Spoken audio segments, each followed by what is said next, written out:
All right, welcome back, Double Teamed fam. How are we doing today? I am so giddy because today we welcome, you're gonna know her. This is great. Melanie Rose, host and designer of Netflix's hit series How to Build a Sex Room. Hi. Hello. Welcome. Thank you so much, and happy Masturbation Month to you Oh, both. I know. I've been masturbating a lot recently, so thank you. I appreciate it. Oh God, do you know how it started? Actually, it's gonna be well before your time, I think. Wait, I want to hear it. Okay, For what? Masturbation May? Yeah, Yes. let's hear it. Okay, so it originated in 1995 from Surgeon General Jocelyn Elders, who partitioned to have masturbation as part of sexual education. Oh, that's great. Okay, I like that. I think, Isn't that amazing? Yeah. She got fired, but but that's why now we celebrate it. It is, we evolve, we change. But don't you think that's something that we should be looking at? No, I these agree. Because when I think about like the sex education we got, we were never taught about masturbation. I didn't I had to just kind of learn myself. Like, okay, you touch something and it feels good. I had no knowledge of it, so I agree 100%. It should be part of the education. Right. go ahead. No, I was going to say, because when I was brought up, sex was really just for fornication. There was nothing about pleasure about it. Mm-hmm. So, that's, and I think that's my parents' generation. They just gave me a book like Jack and Jill. Oh, Go and read that. really? Yeah, and then Like a book? Oh, wow. it's like a little book, like a little booklet, and it was like Interesting. And then I actually I found another book which was about really chunky, and it was about women's everything to do with sex and women, and it showed you where the clitoris was, the vulva, the internal vagina, the penis, the scrotum. It talked about all of that and showed it to you in pictures. And pubic hair and things like that. And did you, and how old were you when you were reading these books? Oh, that's a good question. I probably 11, 12 maybe. Well, that's a good age. That's a Yeah. good I suppose age. it is good. I started work as a singer and dancer at age 13, so Oh, wow. I just went from there. So I probably didn't have an awful lot of time to look at other things. I was just gathering info. I'm currently building a course for parents on how to teach their children about sex. Oh, And how interesting! So I'm breaking it down by age groups. Like, okay, here's what to discuss with them from like 0 through 8. Here's what to discuss with them from like 9 through 12, and then 13 plus. So, and now, so I'm, and I want to like gather more data of like, okay, when did people start getting the sex talk, and what age were they, and what information were they given? And I think it's super interesting that you got a whole book, because like, I think we got a very short, like 2-minute talk. Well, I was going to say, yeah, I remember, I think in elementary school, maybe around like 6th grade, we got like a sex ed class that was like very just kind of like, don't have sex. These are the STDs that you're gonna get if you do. And then after that, when we were on like 15, our parents were like, again, don't have sex. You're gonna get pregnant if you do. And like, that was it. So. Oh, you see, we had biology. Yeah. So we didn't have sexual education class. We had a biology class where I remember you had to draw a cross section of a penis. Interesting. And then, which I thought was great because I'm actually artistic, so mine was beautifully aligned, beautifully shaped, so well proportioned. How long did you make it? Oh, I made it the regular size. Okay, so like 5, 6. Yeah, Okay. about 5 or 6. I didn't go overboard. Didn't go over 2 pages, and so or open page. 2 pages of The centerfold. the centerfold. So, but my teacher, was obviously had been blushing. Mrs. Vine, her name was, and because people are very good at drawing, so you can imagine what time, Yeah. pieces she had to mark. That's hilarious. And different sizes. I love that they made you guys draw it. I think that's great. Yeah. And So it especially, kind of like destigmatizes it a yeah, a little little bit. Makes Well, it does, but they didn't talk about, it's very matter of fact. Man ejaculates, shoots a sperm, and the eggs go off to find the ovaries. Yeah. But Well, there was, at least you knew. I know. I feel like I didn't know what sex was. I thought sex was 2 people making out naked until at least I was like 14, 15. And then I was like, yeah. I didn't even know what oral sex was until I was about 15. Yeah. When I took biology though, that was like, I think when I was like 16 or 17, that was when they were covered like, oh, this is an egg. you know, is a sperm sperm. hits the egg. Yeah. When that happens, a child is created. But I felt like that was much towards the end of my high school career, I think is when we learned that. So Isn't it a shame? But you never get to, you're never told about, you know, the arousal side of it from a woman's point of view, or for sort of like the, you know, for lack of a better word, pre-cum for a guy, and you never talk about that. It's just very matter of fact. Yep, exactly. And I go back to when we were filming the show, and Hannah and Wesley. Wesley was. Have you seen the show? Yes. yes. We did a whole episode about it. Oh my god! Okay. I didn't know. I must have been very, very popular. So Hannah and Wesley, and he was brought up on abstinent tapes. Yeah. Abstinence. I mean, how, you know, if you play with your cock, it's going to fall off. I mean, how terrible is that? Yeah. No. yeah, I mean, That's sad. I abstained from sex for quite some time because I had fear of it. So I was Oh, like, really? yeah, I think until I didn't lose my virginity till I was like 18. That's young for me. I think I was 15. Yeah. I started were a lot. 15? Yeah. Yeah. I started a lot But sooner. then we had friends. You and all of our other friends started way earlier than me, like 3 years prior, 3, 4. So But then, you know, a lot of people that like waited until college, So, yeah. Depends it depends. I think it depends on how you are, where you are in your life and stuff like that. yeah, I wasn't in a hurry to jump into bed with anybody. But then I was working. Oh, because you were doing I was in theatre. Yeah. Oh, that's fun. I know, but theater kids are the horniest ones. I know. no? That's why I always thought this. Not the funniest ones. Oh, I do have to say though, when I did Annie, we were the opening, the original cast of Annie, and I was playing Tessie, and Martin Charnin, who was the director and so forth, and Peter Gennaro, I think, was the choreographer. Anyway, his son had a bar mitzvah, and his son was called Randy, and of course, 13-year-olds are like, it's called Randy because Randy means horny, sexy. Really? Yeah. Oh my God. Have you? No. Wait. Oh my God, Randy. Randy means horny, sexy. I didn't know that. Yeah, that's an English term then. Oh, it must be. I learned something new today. I'm gonna have to. I like that. I'm gonna have to ask my British guy. That's what I call one of my English friends. I met him like 3 years ago. We used to be just hookup buddies. Now we're like emotional support BFFs. But I love his English sayings. So I'm always like, whenever we talk, I'm like, no, just say it again. Teach me something new. But I'll have to ask So that's him what about that Randy means. Okay. Randy means horny. Okay. Randy. I Yes. love that. Randy means horny. And, you know, I mean, when I first came here, there was a language barrier because, you know, I when I smoked, which is terrible, but most dancers do because it's a weight thing. I used to say to my former mother-in-law, I'm just going outside for a fag. And Oh, she'd yeah. go, oh, you cannot say that. Yeah. You're going to smoke a fag. Yeah. No, you cannot say that. And when she was doing an interview, they were asking her how she wrote, and she said, with a pen and a rubber, a pencil and a rubber. Uh-huh. And Which that's is an what it is. eraser. Yeah. But in England, it's A condom. no, here it's condom, but in Yeah. England, if you say eraser, it's very posh, darling. Oh. So that's why it's, yeah. Well, it's kind of like what is it in Australia? Thongs or flip flops. Oh, yes. Okay, yes. But here, ask your, thongs is underwear. ask your friend what bollocks is and wanker. Oh, I love wanker. Okay, I say wank all the time because masturbating to me, the word is a bit long and a bit wordy. And if you say it on like TikTok or Instagram, like the video will get flagged. So all the time. really? Oh, yeah. So all the did time not know I'll just say that, like if I'm on the pod talking about masturbating, I say I'm wanking or I'm having a wank. How interesting. My favorite words when I get a little bit agitated are shit, fucking wank.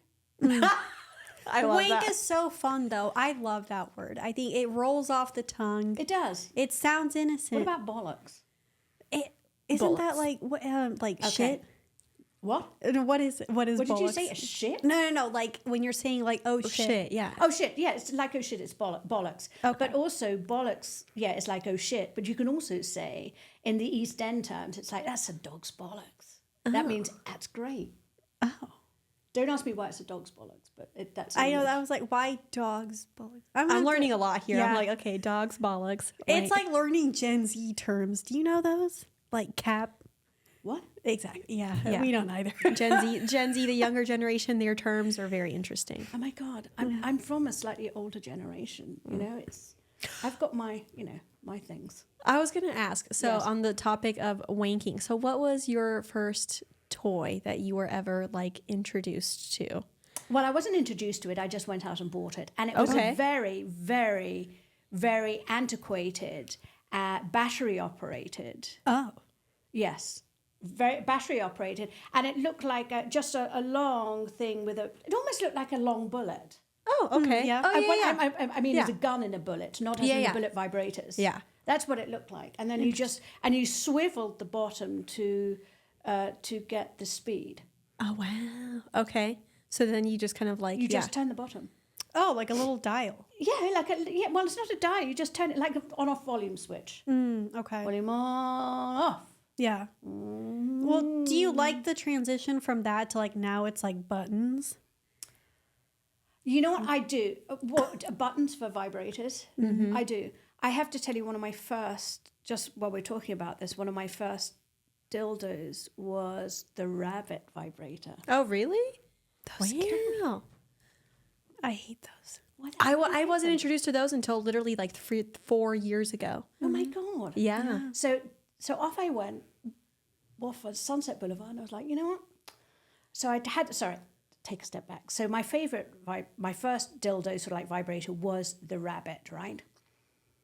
And it took D batteries. Oh, wow. Okay. Yeah. So I kept running out of D batteries, and my CPA would be like, God, you get a lot of batteries. That's a lot of office supplies. Yeah, Yeah. no kidding. And so I took myself off downstairs, and I went to the hustler store, and I walked in and I said, darling, do you have something, please, something that does not rely on batteries? I need something I can fucking plug into a wall. Yeah. And I've got, it's not going dead on me. Yeah. And that introduced me to the Hitachi wand. A right? classic. And then a classic, and then which is now the magic wand. Yep. See, and thank you, Ken, for sending us magic wands. Because Oh my God, Ken, thank you. I mean, boxes, and it's been my favorite. Yeah. But also Shay's mother, I think she owns Vibratex as well, where Ken works. Her mother brought the Jackrabbit over to the USA. Oh, yeah. Wow. I know. Isn't that amazing, her and her husband? That's fascinating. So when I met them at Anime, I was like, oh my God. I think it was last year sometime. I was like, oh my God, I'm humbled. Isn't how serendipitous the world, Yeah. I love how the sex toy community, like, where we all came from. Because, like, when I go to Anime, I always, like, I ask, like, oh, how'd you get started? And it's like, one guy was like, well, I like to use my hands, and I'm very, he had, like, a degree in, like, engineering or something, and he was like, and I got bored at my job, so I started building sex toys. And then, like, that was the story, and I was like, wow, that's pretty fucking cool. I think it's amazing. I love, there was, Love Honey, right? Yeah. So I've got a feeling Love Honey started. Now, this was decades ago. I believe, and anybody who's listening, correct me if I'm wrong, but it was started by two English guys. Okay. Right? And they had they did a documentary called Frisky Business, which I absolutely loved. I need to watch that. Can't find it anyway. Really? I'm just going to have to dig deeper. And it's about, with £3,000, they started this sex toy business. What they also did was they'd have members send in their inventions, sex toy inventions, and then they would pick a winner and then make that toy. And I remember laughing so much because they had a returns department. Love that. And so the lady was sat there, got her gloves on and everything, and she's like, okay, so this, the plastic doll's been returned, the blow-up doll. She said, I've got to check all orifices. I loved it. But they ended up being Love Honey. Yeah. Nice. That's awesome. I will never forget one of the last Anime that I went to. I walk in, and the first thing I saw was this big blow-up doll. Just, and I was like, I didn't want to look at that. But back then, They evolved. Oh my God, yeah, but the problem with sex toys today, and you talk to people about sex toys, and I have no idea why people don't, and also sex furniture, I might add. These are not new. This is not new. Yeah. No, They've been around it's for been a long around. time. It's not new, and it's not new behavior either. Yeah. Oh, 100%. But a lot of people don't realize that. Yeah. I think the oldest dildo is between 28,000 and 30,000 years old, and was found in a cave in Germany. What? I didn't know that. I think I've heard of that before. Yeah. Oh God, Fascinating. yes. I mean, What did it look like? it's like a stone dildo. I mean, it doesn't look it doesn't look like it's sculpted of a penis, but it's just stone but the dildo. shape. Yeah. It's the shape of it. I think and when I think about that, it's like that was definitely born out of like a really horny desperation. Because I think back to like what I use, like I would, not that I would use super weird things to masturbate before I discovered toys, but like I was always like, okay, this corner of the bed looks really good, or my pillow at this position, like, so it's, I think, because when you're not taught about toys at, Exactly. 13, then you're just kind of like, okay, well, this is something I can use. Yeah, exactly. I remember my couch first armchair, like this Yeah, is exactly. But did you also know that children, when they're younger, when they in a swimming pool, for instance, they'll use the jets Oh, yeah. on their clitoris. Have you done that before? I think I might well have done it when I was younger. I have used jets from a shower before. Yeah, I have. I've done that. I've done that. Yeah. That was quite an interesting experience. Mm-hmm. But that's and I got shouted down for saying this on a podcast one time. But did you not, when you were younger, play doctors and nurses? Yeah. With the Barbies, yeah. No, with yourself, with your friends. I'm trying to think. Maybe. Like you would discover things about your body when you'd be naked, or is it just me? Fuck, really? I don't think it would be just you. I mean, I don't think it would be just you. No. But I'm trying to think. I think in my generation we played doctors and nurses. Okay. I know I did with the Barbie because I always had my Barbies naked and on top of each other and like, having them do things, and I never really understood why. And then I got older and I realized, okay, I was like just having, discovering things through my Barbies. Oh, So, that's interesting. Yeah. Again, it's why, again, I go back to why in sex ed, I know this is going to go back to, I'm probably going to get railed for this, but why is it not good to have being taught masturbation, sex education? yeah. I I'm put not it, saying- I'm not it's saying in my absolutely. course. Yeah. I wouldn't say it's necessarily for everybody, because there are certain people in religions that don't, put that down, but It's important. also, I think it's important, but it also really relieves all these amazing pheromones. Yeah.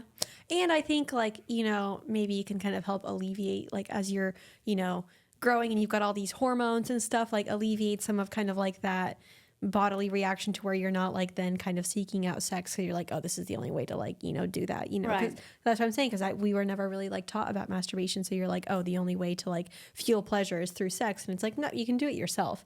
Cause I had sex far before I ever started masturbating.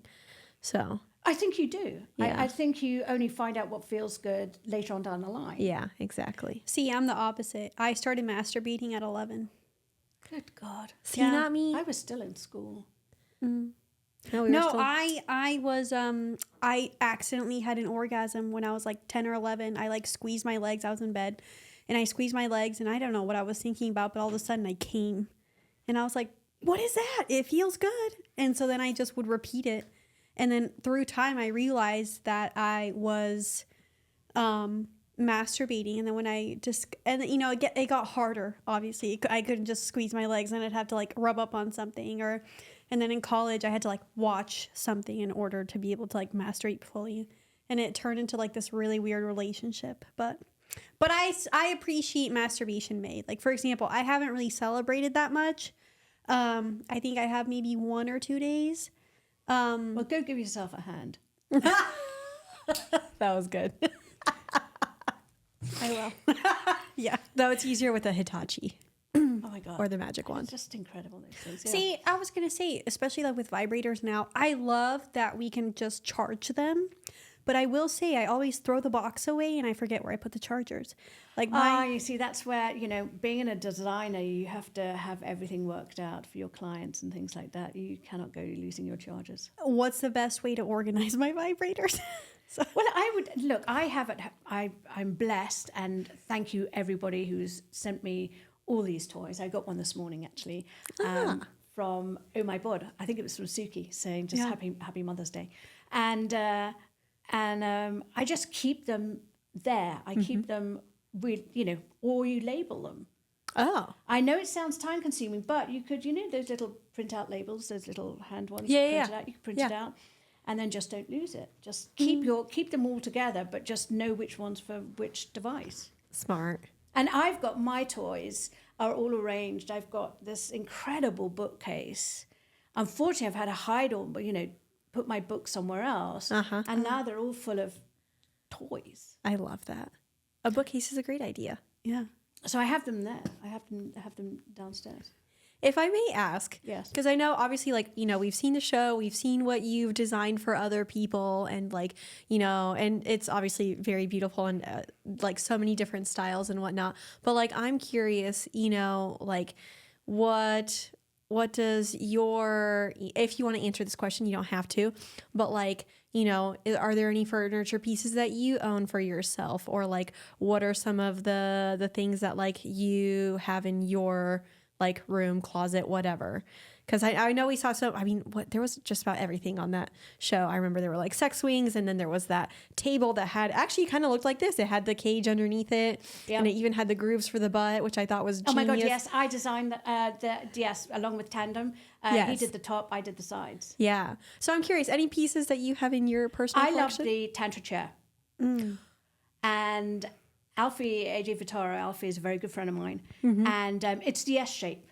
That one. Okay, I was trying to remember which one it was. Is amazing. Okay. It is. And the reason why I love it, there are a lot of knockoffs out there as well. Okay. Slightly more economic, you know, more affordable perhaps. But with Alfie's Tantra chair, you can put it anywhere in your house and nobody's going to go, oh, that's a piece of sex furniture. Yeah. Because then it just looks like a really cute chase that has like a shape to it. Yeah, and it's made of this beautiful faux leather that you can wipe it down. And it's just that curve that supports your body and, you know, elevates your hips. Love that. And it's gorgeous.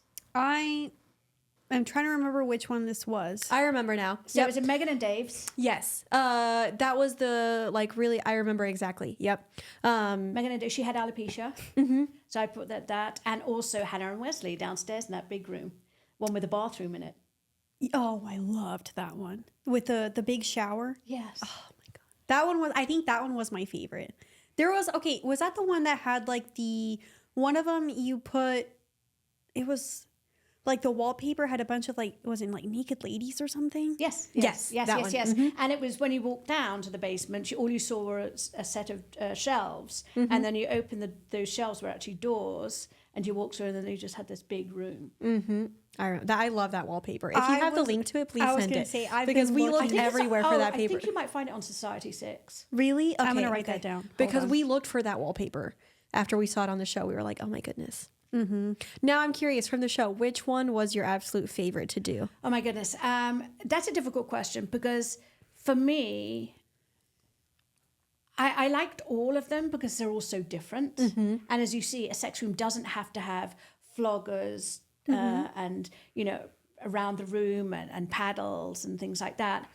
I think the most curious one for me was a polyfamily.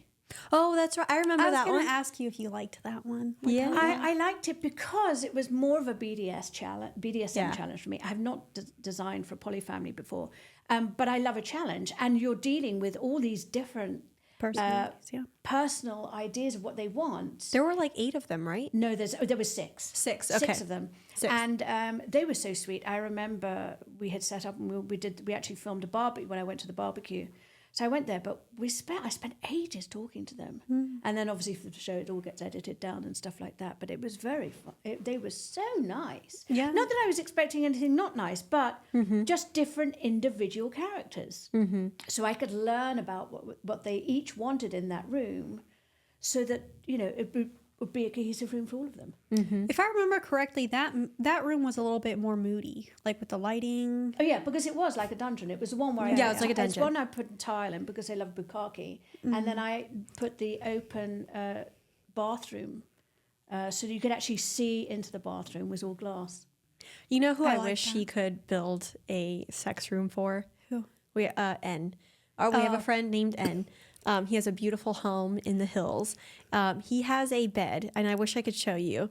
It spans what is probably about a 30-foot long wall. Wow. And the bed is the entire wall. And we have been to parties at his home, and I'm pretty sure there have been at least, probably close to 50 to 60 people, if not more, on that one bed at one time.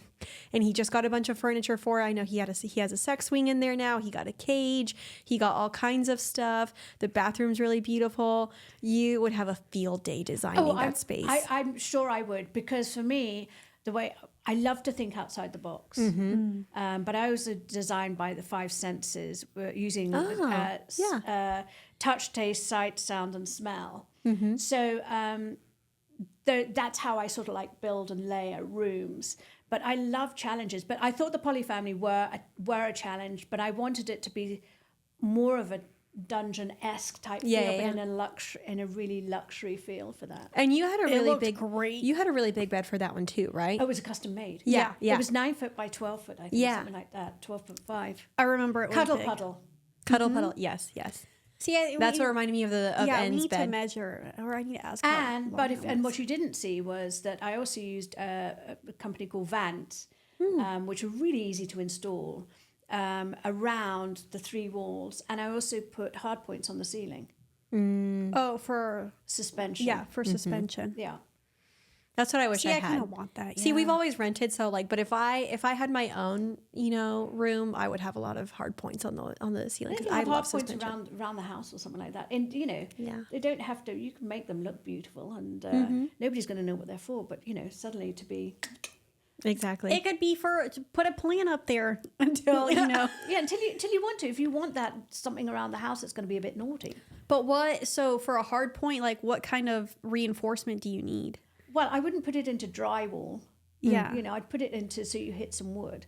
The stud, yeah. Yeah, hit a stud. It's like people saying to me, or they'll want a sex swing and they get upset when they screw it into the plywood and then they'll sit in it and fucking fall over. And it's like, dude, you've got to put it in reinforcement. It's got to be reinforced. Whenever I'm designing rooms, I make sure that my contractors know exactly where whatever is being suspended, swing or whatever, suspension bar, I make sure that ceiling comes down and that's reinforced. Has to. Yeah. Well, no, that makes sense. Now I'm curious. You've worked with a lot of couples. What's always like the number one request for like things, furniture, whatever that they want in the room? For my personal clients? Yeah, for your client. Yeah, or any of that, even on the show, whichever. What was always the number one request? Oh my gosh! I think on the show, I think probably sex swing was probably the most requested. But then again, I was dealing with couples that really weren't versed on that. Okay. Yeah. Like for instance, we know Taylor and AJ, absolutely the first couple. Quite open about talking about things. And had never tried a spanking bench before, had never actually tried flogging until I introduced them to T and Izzy. And then, they learned that way that it's quite enjoyable. Mm-hmm. I remember that. That was the class that they took, right? Yes, with T and Izzy, which is, I think, oh gosh, they were lovely. Is it Kink for Cure?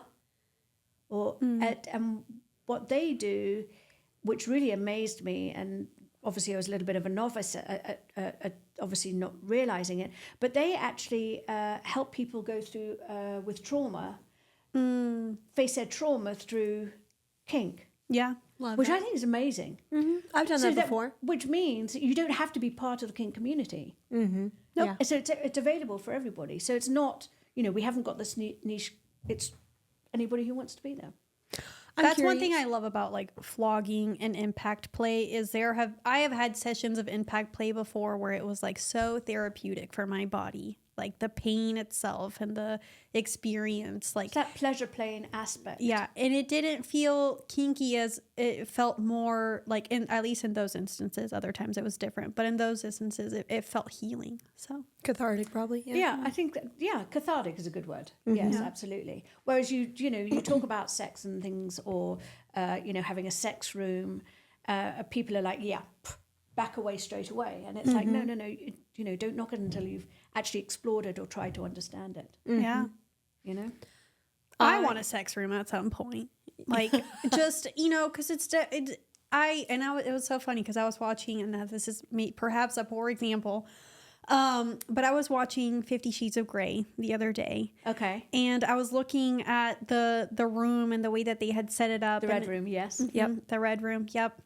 And just the way, the toys were organized, the it's not like your vibrator is right next to your makeup bag, which is currently what my situation is. No, it's all organization. Yeah. You know, but you know, and what made 50 Shades of Grey did a lot of good, and people have said a lot of bad. Yeah. For the community. Yeah. I'm blessed that a lot of people have said we approached it in the right way. Oh, I And would say how so. to build a 100%. sex room. Yeah. And but yes, it is organization. Yeah. No, it is, and it's Like intention. it's like where are your toys in this big bag? Oh my god! All together, that's just like that's bacteria waiting to happen unless you clean your toys, unless you've got the right toy cleaner. So my job is when I'm building these rooms for the experiences, I'm giving my client an experience of what they want, but then I'm organizing all the toys at the same time, so that everything has its place. And that, like, I think, it goes to show, like, you're making space for your pleasure. Like, you're being intentional about your pleasure. Yeah, You're, which is- taking care of it and nurturing it and, like, making space for it so that you can, like, actually really tap into it. I think that's a good, like, that's what it does. And also, if you're lucky enough to have a dedicated room for sex, it then you become, it's a bigger thing. It's like, let's start with our date night then. Let's, have some sexy food together. Let me feed you strawberries and, chocolate or whatever. And then let's go up to our room. And that way it's intentional to go in there and actually have sex or to make love Exactly. and you've got everything to hand. Yeah.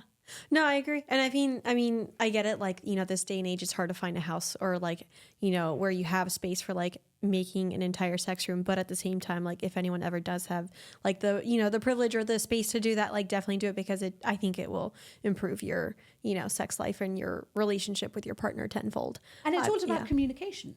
It's also about communication. Yeah. A lot of, I think I was talking to you earlier on, people have reached out to me and said, thank you for your show, because my husband and I had never been into an adult store before, and we went in and we looked at floggers, and I'm like, yes, Yes. oh my God, yes. Yeah. Although I have to say, I need to go and visit some of these sex stores, these adult stores. Their window display is fucking awful. Oh, I would agree. Yeah. 100%. For sure. Oh my God, why would you want to? So all owners of some adult stores, DM me because we need to do something about your window displays, okay? Because they're not good. Even actually, I would go as far as to say is the whole layout of the store in general. Yeah. So many of them, I think they just don't make it like an alluring, like sexy space. Instead, like, you go into an adult shop. Actually, I will say this, Pleasure Chest in Hollywood, I think does a good job. Pleasure Desk does, and the Stockroom do as well. Stockroom has done really well. They do a good job, but you go to a lot of them where like it feels cheesy, it feels cheap, Dirty. it feels dirty, it feels like, and you're What's just kind that of one in Hollywood? which one? Well, we've been in there before to shop for. Oh, Fredericks? I don't think it's Fredericks. I know which one you're It's talking not about Hustler. now. Hustler moved to Hollywood. Hustler's pretty good. No, Hustler was really good on Sunset. It was lovely. Yeah. You'd have coffee there. yeah. Wait, do you they could not read have that there books. anymore? No, it's gone. What? Oh, I didn't know I that. know. Since when? I went in there and they were wearing all those beautiful T-shirts. Relax, it's just sex. Yeah. Oh, I love that. And we're charging in there with, we're trying to get my magic wand. And I think what was really, really funny was that people were there with their partners, and she's looking at it, going, "Oh, look at that! It's such a nice one." It's like 12-inch long dildo, and the poor partner, his balls must have been shriveled up, and thinking, "God, I'm never going to match that," Oh, But I you don't agree, have like, to. I They need Toys to are be for accessible. enhancement. Pleasure Chest, brilliant. Love Yes. it. Good I think design, I think it was great layout. I think it was Manny when I went down and did a talk at the Pleasure Chest about how you could build your own sex room. Oh, I didn't know that. Okay. Yeah. So I went. I hadn't been there for years because I don't live in this area anymore. I live way over near Calabasas, and I know. And Upgrade. She's like, upgrade, yes. no, not upgrade. It's more. It's not an upgrade. It's actually more suburban. But I love Calabasas. I used to, well, I lived in Calabasas, Encino, Yeah. all those areas, Tarzana, Thousand Oaks, yeah, Woodland beautiful Hills, areas, all yeah. those. I love it. It's like being in suburbia. Anyway, Pleasure Chest do a really good job. I think it's Manny. Love the choices. Love that they've got furniture in there. It's exciting to go in there. It's fun. It's accepting. A Stockroom a little bit further out there, but I think they're doing all their education classes at the moment. Is that the one there in a lot. Burbank? It's the one off of near Glendale. Okay. It used to be Siren Latex. So they did all for the big movies, all the latex. Love that. Very knowledgeable. But some of these places, I've said to people before, it's like, oh my God, I need to put on a cap. Yeah. I need to put on dark sunglasses. Because it's so Trench fucking coat. bright. Yeah. No. And sneak in there. Yeah. And that's not right. So the first place I ever went to go buy a vibrator, it felt so like cheap and dirty and then it made me feel shame. And then like, I mean, I loved the vibrator, but at the same time I was just kind of like, ugh, I don't like this. And then I remember when we moved out here and, you know, we went to Pleasure Chest for the first time and it was like, you know, it's a nice environment. I love the lighting they have in there. I love all the different furniture because some of it I had never seen. And I was like, oh, this is really cool. I didn't know this existed. And I just remember like, now that's like my go-to spot because I know like I'm going to feel good when I'm shopping in there. Yeah. And you know what? I think when I lived in the area, I'd been to the Pleasure Chest several times. And, you know, when you walk in and you've got sort of like the front desk there and you've got toys down this, and they didn't have the back room then. Oh, really? Okay. I don't think they had the back room then. So when I went down, because obviously I'm not down here that often, I went there when I was for the play, LA, and I was a speaker there, and I was like, oh my God. It was fabulous. It's an upgrade. I get excited. Yeah. It's like my former mother-in-law, God bless her, we used to go to Home Depot and I used to get excited at the tools. Not that there's anything, you know, there's any similarity, but she said, just the look on my face when I was looking at the DeWalt, you know, bits and pieces and the drills, I'd be like, oh, I'm in heaven. And that's the way I feel about if I go to somewhere like the Pleasure Chest or a nice, you know, like the stock room. In actual fact, in Denver, we shopped at Vanilla Kink and Awakenings. Two very nice boutique stores. Love that. See, and I'm thinking Family business owned. we went to one in New York where it was like it looked like a warehouse, and that was not fun. Oh no, But, like, I know what there you're were- talking about. Yeah, and it was there were like dicks hanging from the ceiling too, and you're just like, wow, but also like, okay, yeah, that one was like, not great. You can't look at the product from above. You know? But don't you want to go into somewhere that looks, you want to go and touch and feel and not feel ashamed, but there must be I would prefer to be in an elevated design space. Exactly. Rather than, you know, somewhere that just looks as if everything sits in brown paper bags. Exactly. You know, as you walk out. Well, I mean, so it doesn't look like so clinical, because there are some spaces where, you know, you go shop for your sex toys and like, you know, maybe it's like, there was one where it's like the fluorescent lighting was just too much. And I was like, You felt like you're in a hospital. yeah, Yeah, exactly. And I was like, All to do with ambiance. Yep, ambiance. Designing ambiance is very important. So I think, yeah, sex toys should really, or sex toy shops, sex stores, what do you want to call them? They should really put some more effort into their design. Yeah. DM me, anybody that owns an adult store, for God's sakes. You should do that for a show. Go around to different adult store, redesign yeah, them the all. adult stores and redesign the stores. And I would love to do that. Can we pitch it to Netflix? I want to be a producer. No, but because, you know, you've done the homes. So now I've done the homes, yes. And So now you could go do the adult shops. I want to go and do the adult toy stores, adult shops, you know, to... you heard it here first. They need to be, I want it to be acceptable. I want it to be, it's okay. And if you don't like that type of thing, don't go in there. Yeah, exactly. It's okay, but don't... Yeah, but for the people that do, make it a good experience for them. Yeah, make it an exciting, or for the people for the first time. I took Shanika and Matthew, the African-American couple. I remember. Had never been into a sex store before. Ever. Which like That blows that my room mind. was beautiful. Yeah. That Wait, room But again, that's sorry to interrupt you, but again, that's their upbringing. That's how they brought up. Yeah. It's a different age group, you know? Where were they? What state were they located in? Everything was filmed in Colorado, so just in and around Colorado. Oh wow! But they're That was pretty one of- progressive. Colorado? Colorado? No. No, they are. I guess it just No, depends hang on on. a second. Colorado have a huge kink underground community. No, yeah. One of my friends used to live there, and she said she had a Oh, really it's big huge, kink community. absolutely Yeah. huge. But Shanika and Matt had never been into a store before because they had been told, don't do that. Didn't she have like her first vibrator on the show? Or I think it was like the first something I remember. Like it was her first toy that she had. Who I was think it? she'd had a vibrator, but I know that Matthew had, which did make me laugh.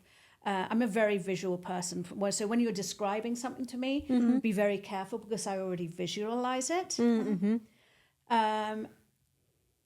Like, for instance, if you're saying, yes, my vulva, I've already got the picture. It's already in my mind. So he was in there and there was a book lying closed and it was How to Find the G-Spot. And so I remember that. So my whole thing, I was like, oh my God, I could just see it. 2 fingers inside, reading the book. Do we feel anything yet? Yeah. Excuse me. I love that. So with that in mind, what comes to mind when I say a dildo seesaw? Oh, yes. That has to be a seesaw with 2 dildos on either end. Yep. I think I told you this. I was telling you this story at the play. But we met at the play, yes. Yeah. And I think I mentioned it. I can't remember. But I one time walked into a play party and she had a dildo seesaw. And I asked the coordinator, she had it specifically made for the party. It was pink. Actually, it was the same pink as this. Right. The dildos were probably about like 5 to 6. So like a nice size, not too overwhelming. Right. And I just remember it was so fun. Me and another girl hopped on it. We were the very first ones to try it out. I think there was also like a little basket of condoms right next to it too, which was nice. Yeah. And so like we put the condoms on the dildos, we hopped on. Yes. Yep. And then every single time like it went up, it would go inside one of us and then it went down and it'd go inside the other girl and it was so fun. And I don't know if you're ever going to incorporate that into one of your designs, but it is a really fun toy. It depends. It would be something that I think the family on the show would enjoy. Yeah. But that would have been the polycule. Yeah. So they would have. Oh, so here's my question for you. What is the difference between non-monogamy and polyamory? Oh, okay. This is a great question. Polyamory. I'm interested. Go on. I'm not sure. And Nikki, you can correct me if I'm wrong, but basically polyamory is a form of non-monogamy. So non-monogamy is kind of like an umbrella term. Right. You have very, different dynamics that you can explore, anywhere from like monogamish to open. And then on the far other side is polyamory. And to explain those, monogamish would be like, for example, a couple that is open to threesomes, or, say they have like a hall pass rule where like if they're apart for work, they can have like a one night stand, something like that. That would be like monogamish. Like they're mostly monogamous, but every once in a while there's like something that allows them to kind of like go past that. Okay. And then you have open, or then you would have swingers. So swingers would be the people that are like swapping with other couples. They're having threesomes, foursomes. They go to play parties, right, that kind of thing. And then you have, and this is all under the umbrella of non-monogamy. Right. And then you have open relationships, which usually those are like a step beyond swinging, where like maybe they can go play apart from their partner, so they have a little bit more autonomy. So for example, like they can have like a casual sexual partner outside of their normal relationship and their partner isn't involved. Okay. And then the final step would be polyamory, which would be multiple connections that can be both like romantic and sexual or physical in nature. So they can have like girlfriends, boyfriends, partners, There's the relationships. And then you've got the and then you've got the poly.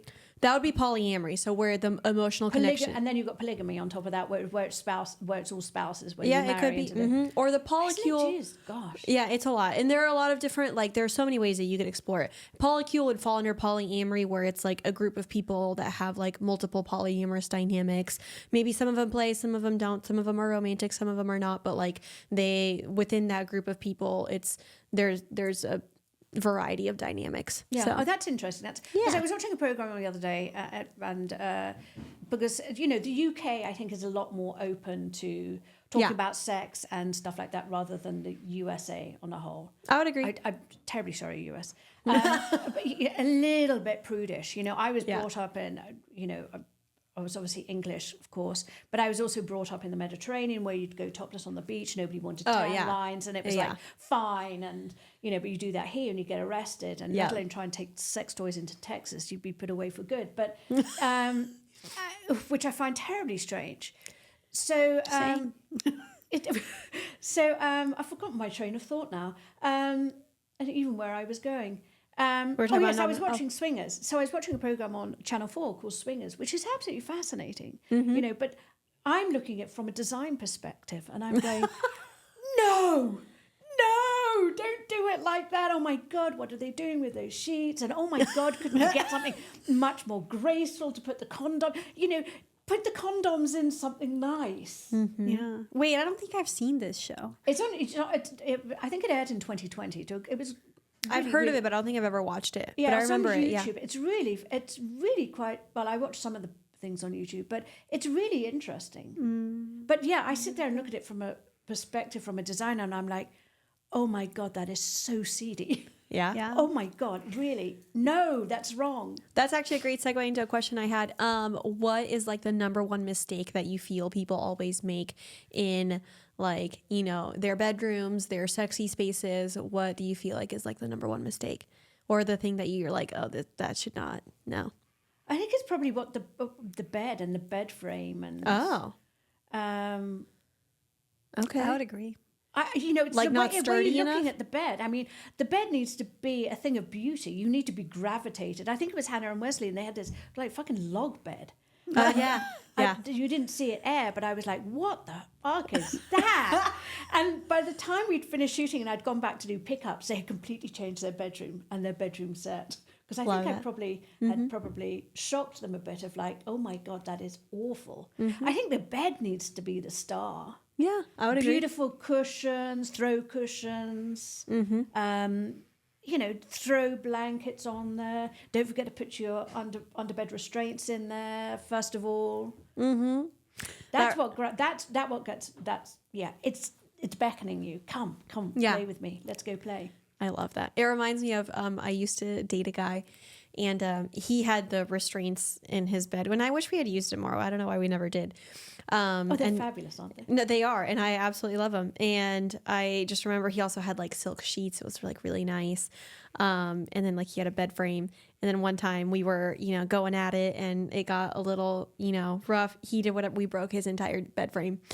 He had to order a new one. So I was like, perhaps something sturdier for the next time. That's why they have special dungeon beds. That's where they're all reinforced. Wait, really? That's why you can purchase dungeon beds, and that's why most of them are steel framed Yep. because they've got to take that impact. But they're not squeaky. Well, you wouldn't be squeaky. No, because metal doesn't Wood might eat. Wood. Well, I'm thinking It sounds like squeaky bed springs. I have Oh my god. my bed frame is terrible. If you went into my room, you'd be like, "What the fuck are you doing? This is not inviting of sex at all." But my bed frame is terrible, and it is metal. I don't think it's not very sturdy metal. But when you get going, it definitely yeah. Yeah, that's just way too much. Yeah, no. My room, Sounds like you're in a motel next door and you're going to be the one that's banging on the doors going, fucking shut it up. luckily I'm 2 floors above her, so I can't hear it. Yeah. But I was going to say, in my bedroom, and actually we talked about this on a recent episode, I have above my bed 2 of those erotic watercolors, and they're of threesomes. So on one of them, it's 2 women and a man, and on the other one, it's 2 men and a woman. And that's like right above my bed, and I try to make it like a sexy space. I'm not having any sex, but it is a cute space. But it also has to be for you. So that includes, beautiful scent in there and just making it lovely in an environment that you want to be in there. Yeah. And you make your bed every morning. Oh, that's my number 1 rule. I always make my Do bed you when make your bed in the morning? Oh, for sure. I have to. Yeah. I think somebody's nose is getting much longer. No, she does. She does. Yeah. Oh, you She do? does. Yeah. I think that's really important. I would agree. I'm very OCD. But about then our dog making sleeps my on bed. it, and he kind of rustles it around, and he it does. stays. I have a cat and Kitty comes and sleeps with me. Wait, okay, I have a question. How do you feel about like plants in the bedroom? Oh, I love plants. Oh my god, I love to bring the outdoors inside. Yeah. But there are special plants you can actually get that would help with the oxygen levels in your room. Oh, really? Yeah, I can't remember what they are, but there are plants that do that. Yes. I need to look those up. And if you can't, get some. These are not too bad. Some faux plants. Some Faux plants, plants, but really yeah. really good ones. Yeah. Don't get the ones from Michael's. They're not so good. Have you ever Sorry, did I just slate incorporated- Michael's? Sorry, it's okay. I am so sorry, Michael's darling. I shop there all the time. Go on. have you ever incorporated plants in like sex rooms, sex dungeons? I'm trying to remember the show. Yes. Oh no, yes, okay. So there was one. So I had this remember. fabulous idea, and it didn't get to air. Oh, it didn't, but yeah, because we lost that couple. We didn't work with that couple. But I had, if you looked in my interview room, so we're looking at the television this way. So I'm in the middle. You've got my beautiful chest of toys there. And then this beautiful sort of like purplish wisteria. So they use that in there. That was custom made here in LA. Ooh. Oh, in just over the hill in Aldeek, Oh, nice. which was absolutely gorgeous. So that was all never heard custom that made. city. And then if you saw it, I did put it in Betty and Brody's room in their basement over their bath. Yes, I Okay, remember that. yes. Now, what I had intended it for was to use the wisteria and then hang a sex swing just at the tip of the wisteria. That would have been beautiful. Or yeah. But that room didn't have a sex swing, did it? No, it didn't. No, Yeah. no. But that's what the original intention Yeah. was behind that. But that sounds like something else. mythical. I love that. I'm remembering, was it the last lady you had on the show where like she had like that little patio? Oh my gosh, yes, Lisa. Yes. Yes, we did the patio for her, yes. Yep. And That I'm was- like, I okay, love that one kind of too. had like the outdoor element too. It had the outdoor element Yeah. because she had multiple men coming in. And, I don't know about you, but, it's nice to be naked sometimes. Yeah. Yeah. I am mostly, I would feel, now because the doors are kind of, in our new apartment, we don't have as much privacy, I would say, but in our old apartment, like we backed up to like just like the wall behind the apartment and then like a bunch of trees. So we had a bunch of privacy. So I would walk around naked all the time. I And love so- swimming naked. If Yeah. you've never swum 100%, naked, yeah. oh my God. There's no It better is- feeling. Oh my God, it is so sensual and so freeing. In fact, if anybody says, wants to come round and wants to go for a swim, if I have to put on a fucking swimsuit, I'm like, I feel like I don't know what I can't describe the feeling. It's horrible. There's just something about like my nipples in the water when I'm just like swimming and without a swimsuit, just free the nip, you're swimming in the water. It feels so sensual. You feel silky. It's so like, yeah. it's a sense of freedom. It's that, oh my God, it's just that lovely. That's why I like going to Europe and swimming there. Because they don't But care. then they don't care. Yeah, they don't care. They don't No, care. So here you they go care. topless, Yeah, don't but do you that. can't do that here. No. But when you go to Europe, you can just go topless and then go in the ocean and no Yeah, one cares. the Europeans are much more open Yeah. to this type of thing than. We have a pretty good following in the UK. Actually, we do. Yeah. And Germany, surprisingly enough. Oh yes, I mean, they're very kinky. Yeah. very horny Germans. Yeah. Horny Have French you darling been as well. to Berghain or Kit Kat? No, Really? Oh. I'm going to London I'm going to London in June. I'm very excited about that. There's actually the Michael from the play was telling us about in London. There's a club called Killing Kittens. I know about Killing Kittens, yes. And in actual fact, the interesting thing about Killing Kittens is back in, oh my God, when was it? 2019, 2020? The UK government gave Killing Kittens, I believe, to help start up a sex party business, $220,000. Oh wow! wow. Oh, that's cool. So like a little grant from the government. That's nice. That's Well, why- progressive. yeah, that is progressive. Yeah. But then I find it terribly fascinating because I was brought up in a different era. We met at the play. Yeah. And that was kind of invited by Michael, which is very kind of very nice. And I took along my manager, Barry, as you saw, bless him. Both of us should have been in bed at that hour. But I went there because I wanted to see the visuals. What Yeah. did you think of the design? I liked it. I'd like to see a little bit more elevation. Yeah. Elevated. I'm going to the pajama party one. Is it the slumber party? Ooh, Is that on the 17th? Yes. Oh, we won't be there. yeah, we're gonna I- be out of town, but I think I'm going because it's a private mansion, and I just want to see. That's what I'm interested in. Yeah. It's all the design aspect. I don't need to see people fucking. Yeah. I don't need to see people, having a beautiful time on things. I write erotica novels. yeah, I already see it, and I already know what it's like. So I don't go there for that type of thing. I wish, what was I going to say? You should come one time to Kinky Rabbit. She's Alina. Yeah. You would love her Alina, design. I know from yes, I know. Have you ever been to Kinky Rabbit? I have not been to Kinky Rabbit because she used to work with Damon Lorna. Yeah, she did. Who's She's now at separated. Elysian House. And Yeah. Elena now is renting the Elysian House for Damon Lorna. So it's all very... And I know that she used to be the right hand for Sanctum. Mm-hmm. And so I saw them at the Vibe. I was gonna say her the way she curates the spaces for Kinky Rabbit. I've seen some of her work has been really beautiful. I think you would really like it. Yeah. Yeah. The She's got a design. good eye for design. Yep. She was the one that had the dildo seesaw. Yes, I remember you saying that when we met at the play. So I go there for the visuals. Yeah. And I also like the spectacle of the almost like Cirque du Soleil moments. Oh, 100%. Which I think is really special. Because if you say to people, I go to a sex party or something like that, they're like, oh, it's a bit like I design sex rooms. Oh. Yeah. You know, I love glass dildos. Ew. It's all this, you know. Okay, it's all but this- glass dildos are beautiful. I love my it. God, I have a shelf of glass dildos. Can you And send me a glass. picture? I want to see what. Yeah, I have. Oh my, and glass butt plugs. I love Oh, that. they're breathtakingly beautiful. I Who think is glass feels the best. Is it Jeju? Jeju? I'm trying to think. No, Nobu Toys, where I got that bag. Might be wine, might be No, dildos. okay, yes. They have some beautiful glass. Oh, I'm going to dildos have a look. I tell you who I collections. love is Crystal Delights. I'll have to check them out. I don't know about that. She has sent me this.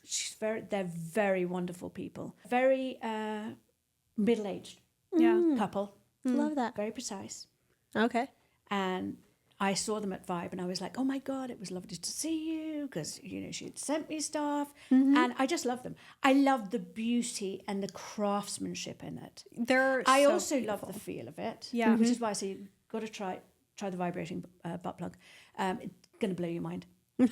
I'll try it, I promise. You can use the remote control one as well. It's even better. Okay. I'll do All that. right. But yeah, I love Crystal Delights. And they have this paddle as well, which you can use as a dildo. It's about this long. Not glass though. Yeah, it's glass. It's porcelain. It's like Pyrex. That's what glass dildos and butt plugs are made from. Porcelain.